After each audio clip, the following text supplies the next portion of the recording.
నమస్కారం. India next ప్రేక్షకులకు నమస్కారం. భలే మంచి రోజు అన్నట్టు ఇవాళ ఇద్దరు తెలుగు రాష్ట్రాల ముఖ్యమంత్రులు సమావేశమయ్యారు. ఇది మొదలు కాదు, తుది కాదు. తెలుగు రాష్ట్రాల విభజన జరిగి 2014 జూన్ 2 నాటికి చూసుకుంటే ఇప్పుడు 10 ఏళ్లు పూర్తయింది. 11వ సంవత్సరం మొదలైంది.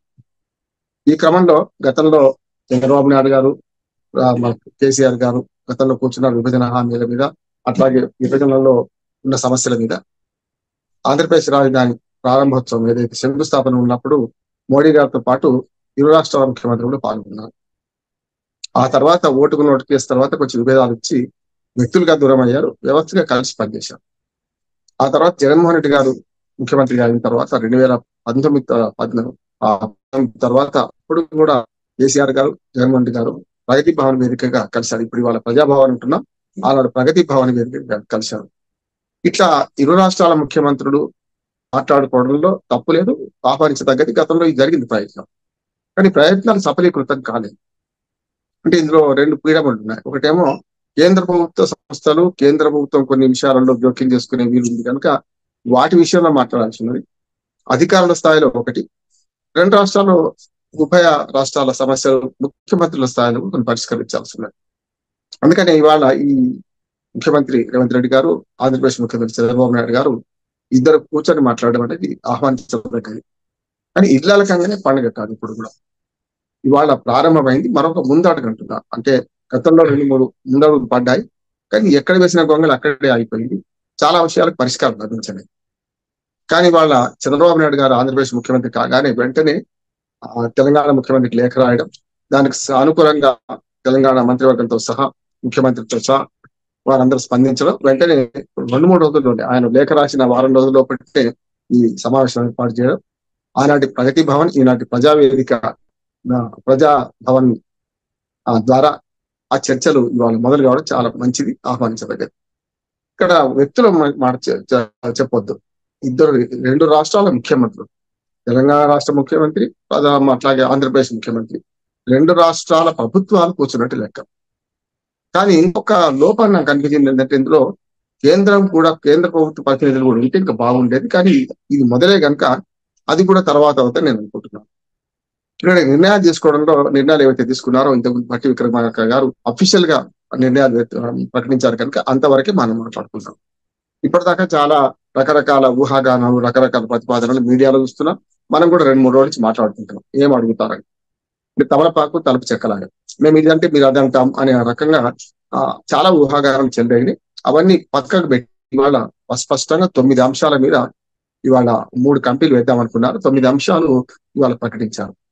ఇందులో ప్రధానంగా 3 లెవెల్ కమిటీ, ఒకటి అధికారులు, సిఎస్ స్థాయి అధికారితో పాటు మరొక ఉన్నత స్థాయి, ఆ స్థాయిలో ఉన్న అధికారులతో, ఇరు రాష్ట్రాల అధికారులతో కమిటీ వేయడం ఒకటి. రెండోది, ఆ తర్వాత అక్కడ పరిష్కారంగా సమస్యలు ఏమైనా ఉంటే ఇటు పక్కన ఆ అధికారుల స్థాయి దాటితే మంత్రుల స్థాయి కమిటీ రెండోది ఏర్పాటు చేయడం. మూడో స్థాయిలో ఇక్కడ తెగని పంచాయతీ ఉంటే మళ్ళీ రాష్ట్ర ముఖ్యమంత్రిని కూర్చోవడం మూడో స్థాయి అనుకున్నారు. ఇది 15 రోజుల్లో మొదటి అధికారుల స్థాయి కమిటీ సమావేశం అవుతుంది లోపుగా. తర్వాత ఇక్కడ తెగని సమస్య ఉంటే మంత్రుల కమిటీ చూస్తారు అంటున్నారు. కనుక మనం ఊహాగానాలన్నీ పక్కన పెట్టి పటాపంచలు చేస్తూ ఒక మంచి నిర్ణయం తీసుకుంది ఈ సమావేశం అని అనుకుంటున్నాను. మొట్టమొదటి ఇరు రాష్ట్రాల ముఖ్యమంత్రులు, ఇరు రాష్ట్రాల ప్రభుత్వాల మధ్యన సయోధ్య ఉండాలి. అంటే మనకు ఈ ఒక రకంగా చెప్పాలంటే మన మీడియా కూడా హైప్ చేసింది ఏంటంటే, మీరు రెండు రాష్ట్రాల బొమ్మలు, పటాలు, చిత్రపటాలు వేస్తుంటే, పొలిటికల్ మ్యాప్ వేస్తుంటే రెండు రాష్ట్రాల మధ్య పెద్ద అగాధం సృష్టిస్తున్నారు, మంటలు తెగుతుంటాయి, మధ్యన గ్యాప్ పెడుతున్నారు. ఇది మొదటి నుంచి నేను వ్యతిరేకిస్తున్నాను. రెండు రాష్ట్రాలు మొత్తం దేశంలో ఉన్న 28 రాష్ట్రాలు, 28 రాష్ట్రాలు ఎట్లా మ్యాప్ వేస్తారో అట్లా వేయాలి. కానీ రెండు రాష్ట్రాల మధ్య ఏ చిన్న సమస్య వచ్చినా మీడియా హైప్ చేసి మంటలు రేగినట్టు, లేకపోతే రెండు రాష్ట్రాల మధ్య అగాధం ఏదో బంగాళాఖాతం ఉన్నట్టు ఆ పటాలు వేయడమే కరెక్ట్ కాదు. రంగులు వేరే వేయాలి. తెలంగాణ, ఆంధ్రప్రదేశ్ వేరు వేరే గుర్తించబడాలంటే మధ్యప్రదేశ్, ఛత్తీస్గఢ్, ఒరిస్సా, ఇటు పక్కన తమిళనాడు, కర్ణాటక ఎట్లా మన విభజన ఉండదు ఆ రకంగా చేసుకుంటే సరిపోయింది. అది వేరే సంగతి. ఇక్కడ ఈ వాటి సమావేశాల్లో మంచి నిర్ణయాలు తీసుకున్నారు.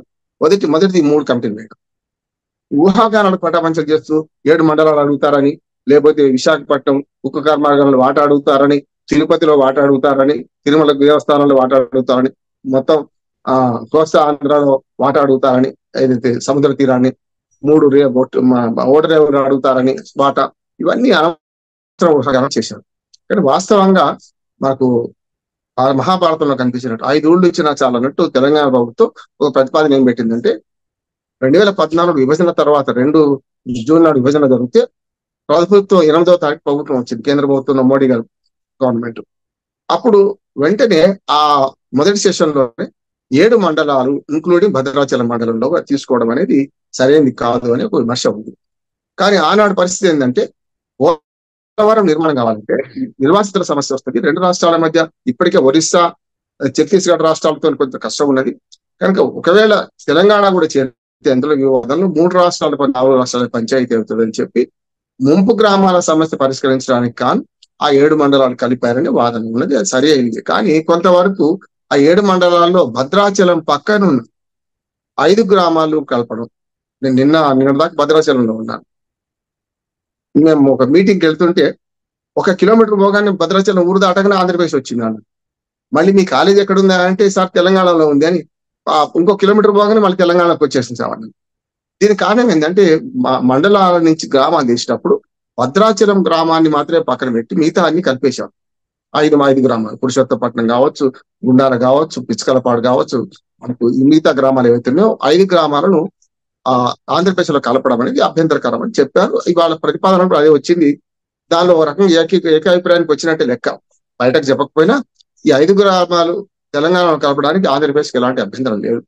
ఎందుకంటే మిగతా 6 మండలాలు ఏవైతున్నాయో అందు పూర్తిగా వెళ్తారు ఆ మండలాలను. కనుక ఆ మండలాల్లో ఈ మనకు పోలవరం ముంపు అయితే పైకి వస్తుంది 145 మీటర్ల ఎత్తు కడితే నిర్వాసితులు ఉంటారు, నిర్వాసితుల పరిహారం ఉంటుంది, 2 రాష్ట్రాల పరిధిలో ఉంటే కష్టం.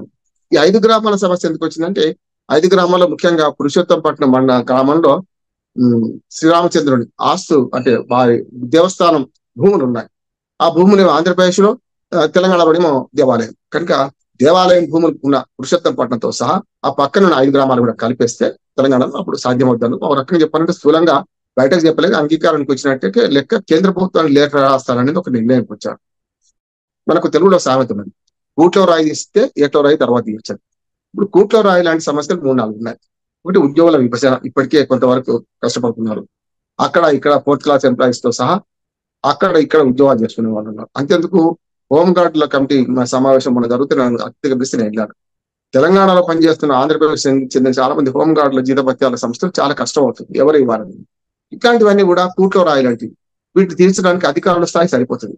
కానీ అధికారులు చొరవ తీసుకోవాలంటే రాజకీయ చిత్తశుద్ధి, రాజకీయ ప్రమేయం కూడా ఉండాలి. కనుక రాజకీయ ప్రమేయం ఉంటే ఇది సాధ్యం అవుతుంది. కనుక రాజకీయంగా కొంచెం ఫ్రీ హ్యాండ్ ఇచ్చేస్తే ఆటోమేటిక్ గా ఇట్లాంటి నేను చెప్పిన ఉద్యోగుల సమస్యలు ఇట్లాంటి అని చాలా తొందరగా తీరుస్తారు. ఉద్యోగుల సమస్యలు ఉద్యోగులకు బాగా తెలుసు. అటుపక్క ఇటుపక్క ఉన్నతాధికారులు, ముఖ్యంగా సిఎస్ స్థాయి అధికారులు వచ్చినప్పుడు అది చాలా చిన్న సమస్యగా మారుతుంది.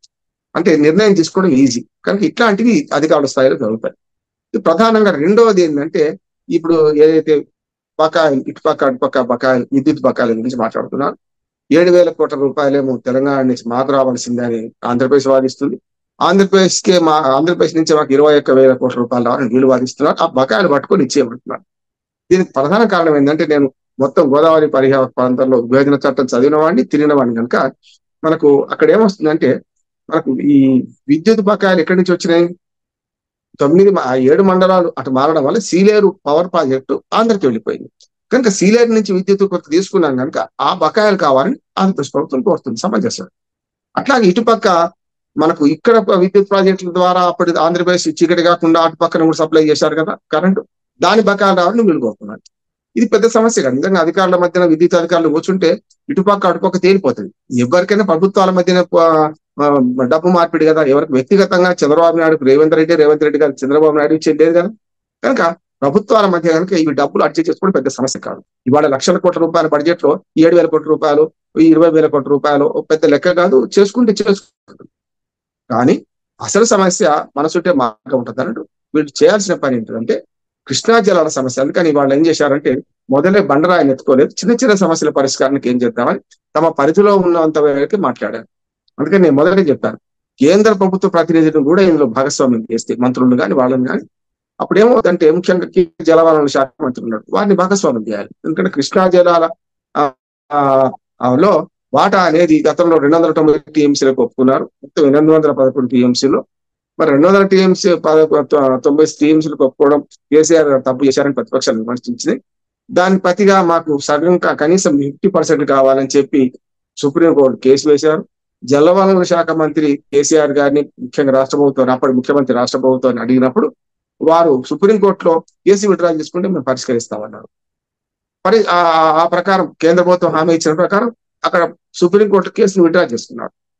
విత్డ్రా చేసుకుని కూడా సంవత్సరంగా వస్తుంది. కనుక ఇప్పుడేం చేయాల్సిందంటే ఈ జలాల పంపిణీ ఏదైతుందో మనకు గతంలో మహారాష్ట్ర, కర్ణాటక, ఆంధ్రప్రదేశ్ మధ్య విభజన జరిగింది. జలాల పంపిణీ బ్రిజేష్ కుమార్ ట్రిబ్యునల్ తీర్పు మీద నేను అఖిల పక్షంలో మన్మోహన్ సింగ్ గారి దగ్గర కూడా మేము అందరం వెళ్ళిన సందర్భం ఉన్నది. అప్పుడు కూడా ఆనాడు తీర్పును అమలు ఆపేశారు మన్మోహన్ సింగ్ గారు. అంటే 11-12 సంవత్సరాల కింద సార్ చెప్తున్నాను. కనుక ఇప్పుడు ఏం చేయాలంటే ఇప్పుడున్న కేంద్ర ప్రభుత్వం ఏదైతుందో కృష్ణా జలాల పంపిణీని సాధ్యమైనంత వేగంగా పరిష్కరించాలి. దీనికి పెద్ద సమస్య ఏం లేదు. తెలంగాణ ఎట్లా 50% ఒప్పుకుంటా అంటుంది. ఒకవేళ 55-45% అని పట్టుబట్టినా ఇటుపక్కన తెలంగాణ 50-50 అన్నా కూడా నిజంగా పరివాహక ప్రాంతాన్ని అనుసరిస్తే బ్రిజేష్ కుమార్ ట్రిబ్యునల్ కనుక మిగతా రాష్ట్రాలకు ఎట్లా మంచిదో అట్లా పరిగణిస్తే అప్పుడు 60% జలాలు తెలంగాణకు వచ్చే అవకాశం ఉంటుంది. కనుక వీటన్నిటిని ఎక్కడో దగ్గర ఫుల్ స్టాప్ పెట్టి సమగ్రంగా ఇరు పక్షాలను నొప్పించి ఇరు రాష్ట్రాల ప్రభుత్వాలు నొప్పించి ఇరు రాష్ట్రాల ప్రజలకు నష్టం రాకుండా చేయాల్సిన పని ఉండదు. ఇది పెద్ద పని. దీన్ని ఇప్పుడు వాయిదా వేసుకున్నారు. నిజంగా చెప్పాలంటే రేపు కేంద్ర జలవనరుల శాఖ మంత్రి కలిపి కూర్చోవాల్సిందే. గతంలో దీని మీద మంచి ఒక ప్రతిపాదనతో జగన్మోహన్ రెడ్డి గారు కేసీఆర్ గారు కలిశారు. కానీ అప్పుడు ఏమైంది, మన మీడియా కానీ లేకుంటే కొన్ని సంఘ విద్రోహ శక్తులు కానీ కొన్ని పార్టీలు కానీ ఏం చేసినాయి అంటే దీన్ని బాగా హైప్ చేసి చూపించారు. కేసీఆర్ గారు ఉలవచారు దాగా ఆగిపోయిందని, ఆయన వస్తే ఏదో చికెన్ బిర్యానీ పెట్టిందని, హైదరాబాద్ బిర్యానీ పెట్టిందని ఇట్లాంటి తక్కువ చీప్ మాటలు మాట్లాడారు. దాంతో నిజంగా ఆనాడు ఒక ప్రతిపాదన నీళ్ల విషయంలో చాలా మంచి ప్రతిపాదన కేసీఆర్ గారు చేశారు. జగన్మోహన్ రెడ్డి గారు కూడా ఆల్మోస్ట్ అలా ఒప్పుకున్నట్టు లెక్క. దానికి చిన్నగా ప్రస్తావిస్తారు, ఎందుకంటే అది ఇందులో ఉంది కనుక. ఆనాడు గోదావరి నదిలో నీళ్లు ఉన్నాయి, ఎప్పుడైనా కృష్ణా నదిలో నీళ్ళు లేవు. గోదావరి జలాలను కృష్ణా నదికి మళ్లించాలంటే ఆంధ్రప్రదేశ్ తెలంగాణ సరిహద్దు తెలంగాణ భూభాగంలో ఒక ప్రాజెక్ట్ కట్టుకొని ఉమ్మడి ప్రాజెక్ట్ కట్టుకొని దాని నుంచి జలాలను నాగార్జున సాగర్ నింపడం ద్వారా, అంటే తెలంగాణ భూభాగం నుంచి కొంత ఆంధ్ర భూభాగం నుంచి తీసుకొచ్చి మనకు నింపడం ద్వారా శ్రీశైలం నీళ్లను పూర్తిగా కట్టడి చేస్తే రాయలసీమకు, అట్లానే నీళ్ళ వాటా లేని రాయలసీమకు, అట్లాగే తెలంగాణకి వాటా ఉన్న తెలంగాణలో మహబూబ్నగర్ కొంతవరకు నల్గొండ దక్షిణ భారత జిల్లాలకు అది పనికొస్తుందని ప్రతిపాదన ఉంది. కానీ వాళ్ళిద్దరు కలిసిపోయారు అని ఆనాడు తెలుగుదేశం పార్టీ చాలా పెద్ద ఎత్తున దుర్మార్గంగా మాట్లాడు. అట్లా కొందరు ప్రజలు కూడా రెచ్చగొట్టారు. దాంతో జగన్మోహన్ రెడ్డి గారు వెనుకకి ఈ అంతేందుకని ఊరుకున్నారు. అంటే పోతిరెడ్డి పార్టీ దాని మీద చాలా పెద్ద ఎత్తున రాజకీయాలు అంటే చూసినాం. తెలంగాణ వచ్చిన కొత్తలో అయితే మీకు నాగార్జున సాగర్ మీద ఇటు పోలీసులు అటు పోలీసులు మోహరించడం, నాకు సిపిఐ ఉన్నదని చెప్పి చంద్రబాబు నాయుడు మాట్లాడడం, వర్ష పదార్థాలతో నిందించుకోవడం, ఇవన్నీ చూసాం. అట్లా కాకుండా జగన్మోహన్ రెడ్డి గారు చంద్రశేఖరరావు గారు కలిసినప్పుడు ఒక మంచి ప్రతిపాదనతో ముందుకు వస్తే దాన్ని రాజకీయ పక్షాన్ని సాగనివ్వలేదు నేను. కనుక అటువంటి పరిస్థితి మళ్ళీ ఇప్పుడు రావద్దు. అది కూడా ఇప్పుడు ప్రయత్నం చేస్తున్నాడు రేవంత్ రెడ్డి గారు. చంద్రబాబు నాయుడు శిష్యుడని వాళ్ళు చెప్పినట్టు వీళ్ళు లేదు కదా. తమ్ముడే పేకాటే. ఎక్కడైనా వంగ తోట కాడ మాత్రం కాదు, ఎక్కడైనా మన బాగా అవుతాయి.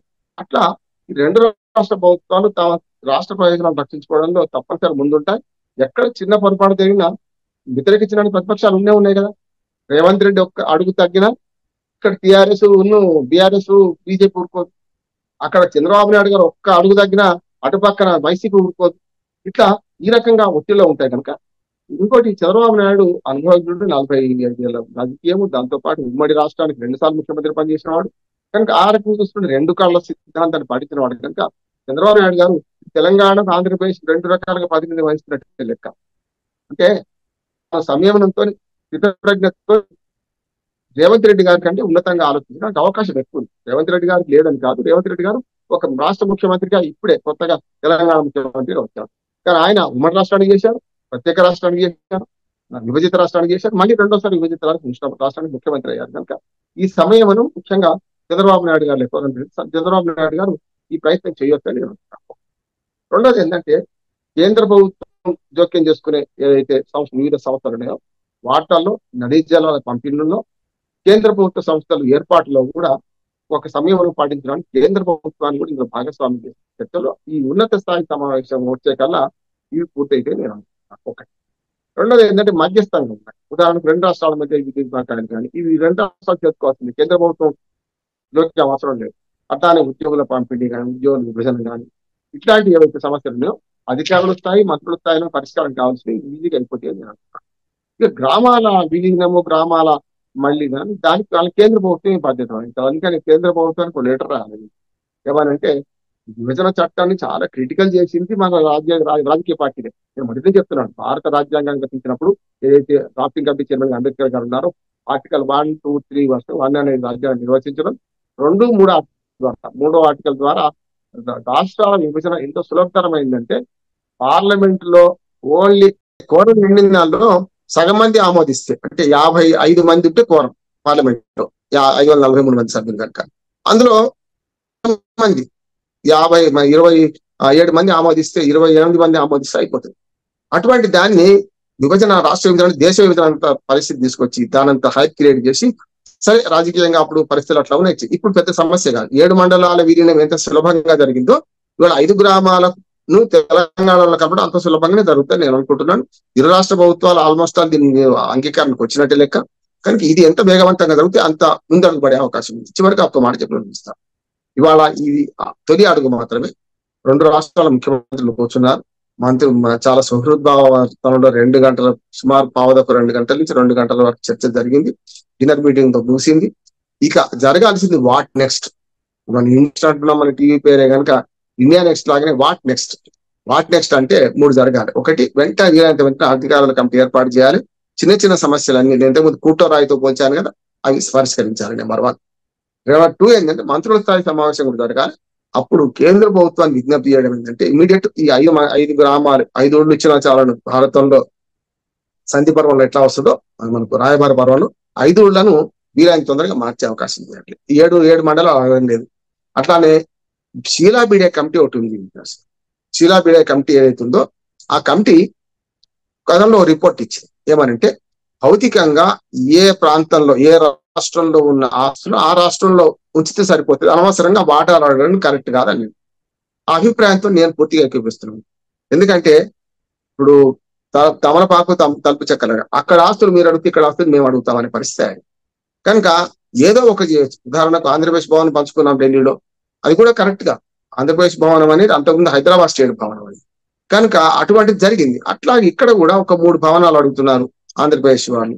కనుక ఆ 3 భవనాలను ఇవ్వడమా ఇవ్వకపోవడమా కానీ ఆర్టీసీ ఆస్తులతో సహా దాదాపు 1,60,000 కోట్ల రూపాయల ఆస్తులను పంచమంటున్నారు తెలంగాణలో, ముఖ్యంగా హైదరాబాద్ లో ఉన్న ఆస్తులను. కనుక ఈ 1,60,000 కోట్ల రూపాయల ఆస్తులు పంచినప్పుడు ఆటోమేటిక్ గా తిరుపతి 3 పోర్టులు, విశాఖపట్నం ఇవన్నీ వస్తాయి. మళ్ళీ అంటే ఏమైందంటే మళ్ళీ వివాదానికి పెద్దగా అవకాశం ఉంది. కనుక ఇప్పటికే ఈ విభజన హామీల మీద వీటి మీద షీలా బీడే కమిటీ ఏదైతే చేసిందో వాళ్ళు ఇచ్చిన సూచనలు పాటిస్తే ఎక్కడ ఆస్తులు అక్కడే. కాకపోతే 1-2 వెసులుబాటు తీసుకోవచ్చు. ఒక లేక్ వ్యూ అతిథి గృహం ఇప్పుడు ఆంధ్రప్రదేశ్ ఆధీనంలో ఉంది, అది అడుగుతున్నారు, ఇవ్వచ్చు, నష్టం లేదు. ఒక అతిథి గృహం హైదరాబాద్ స్టేట్ లో ఇవ్వడం తప్పులేదు. కానీ నిజంగా చెప్పాలంటే న్యాయమైన హక్కు ఎవరికి ఉంది అంటే 60 ఏళ్ళు కలిసిన ఆంధ్రప్రదేశ్ కు తెలంగాణకు మధ్య కాదు, 200 ఏళ్ళు కలిసి ఉన్న ఇప్పుడు హైదరాబాద్ కర్ణాటక అంటాం, హైదరాబాద్ మహారాష్ట్ర అంటాం, ఆ జిల్లాలకు వాళ్ళకు ఆ ప్రాంతానికి హైదరాబాద్ మీద ఎక్కువ హక్కు ఉందని నేను అంటున్నాను. కొత్త కోణం కావచ్చు, ఇప్పుడు ముగిసిన అధ్యాయం కావచ్చు. నిజంగా ఈ 200 సంవత్సరాలు హైదరాబాద్ స్టేట్ ఒకటి ఉంది. హైదరాబాద్ స్టేట్ లో గుల్బర్గా, రాయచూర్, బీదర్ జిల్లాలు కర్ణాటక, ఇప్పుడు కర్ణాటక హైదరాబాద్ అంటాం దాన్ని. మహారాష్ట్రలో బీడు, ఉస్మానాబాద్, ఔరంగాబాద్, పర్భని, నాందేడ్ 5 జిల్లాలు. ఇవన్నీ గతంలో 8 జిల్లాలే ఉండే తెలంగాణలో, అంటే హైదరాబాద్ స్టేట్ లో అప్పుడు తెలంగాణ ప్రాంతం నుంచి. ఖమ్మం లేదు, రంగారెడ్డి లేదు అప్పుడు. కనుక అట్లా చూసుకుంటే నిజంగా హక్కు ఏమైనా ఉంటే అసెంబ్లీ నుంచి ముందు కడితే చాలా విషయాలు అప్పుడు నిర్మాణంలో పనులు లబ్బుతుని కట్టుకున్నాయి. అందుకని ఇవాళ ఆ వివాదాల జోలికి పోతే ఇది కూడా వస్తుంది. కనుక అనవసరంగా ఆస్తుల విషయంలో పంచాయతీ పెట్టుకోకుండా ఆస్తుల విషయంగా పట్టుబిడుపులు చేసేసి హైదరాబాద్ లో 1-2 బిల్డింగ్లు అడగడం తప్పలేదు. కానీ ఆర్టీసీ మన కర్ణాటకలో ఉన్న ఆర్టీసీ భవనం, ఆర్టీసీ ఆసుపత్రిని వాటా అడగడం, ఇట్లా కేంద్ర ప్రభుత్వ సంస్థలు కానీ రాష్ట్ర ప్రభుత్వ సంస్థల్లో వాటా అడగడం, వీటి వల్ల ఏమైందంటే మరింత వివాదానికి దారితీస్తుంది. దీన్ని ఒకటే పరిష్కరించుకోవాలి. షీలా బీడే కమిటీ ఏ రిపోర్ట్ ఇచ్చిందో దానికి బైండ్ ఓవర్ కావాల్సిన అవసరం అయితే ఉన్నది నేను. ఇది చాలా సులభమైన సమస్య.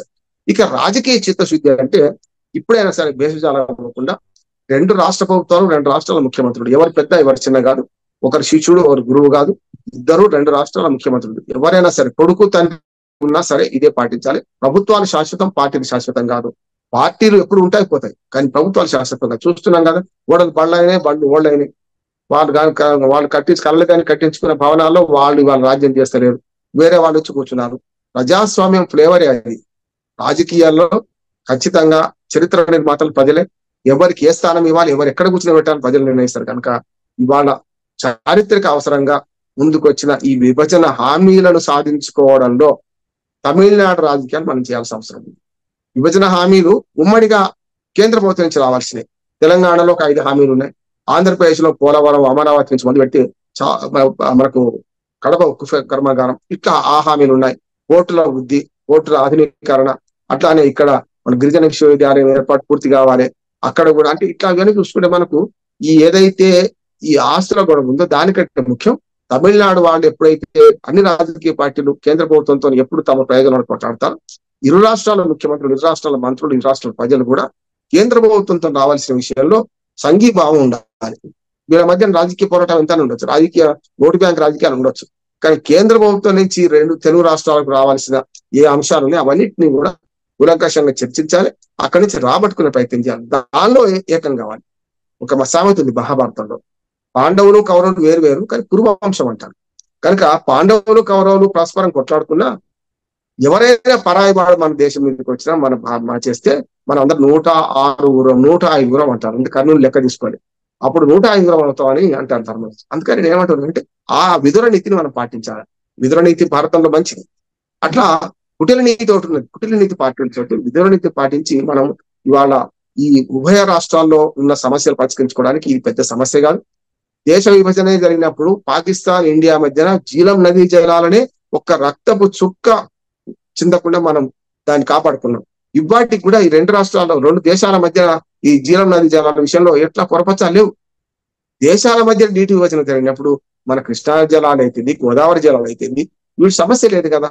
అందుకనే మనసుంటే మార్గం ఉంటది. ఈ రెండు రాష్ట్రాల ప్రభుత్వాలు ముఖ్యంగా ముఖ్యమంత్రులు సమావేశమైనప్పుడు ఆహ్వానిద్దాం. ఇళ్ళకగానే పండుగ కాదు, ఇంకా చాలా స్టెప్స్ ఉన్నాయి. ఈ స్టెప్స్ విషయంలో ముందుకు పోయి చంద్రబాబు నాయుడు గారిని చొరవ అభినందిస్తున్నాను. దానికి వెంటనే స్పందించిన రేవంత్ రెడ్డి గారిని అభినందిస్తూ ఇద్దరు కూడా సమయం పాటిస్తున్నారు. ఇద్దరు కూడా ఒక సిద్ధ ప్రజ్ఞతో ఉన్నారు. తెలుగు రాష్ట్రాల ప్రజలు మనకు గతంలో శ్రీరారెడ్డి గారి మాటతో ముగిస్తారు. మనకు తెలుగు జాతి మనది, నిండుగా వెలుగు జాతి మనది అని ఆయన రాశాడు.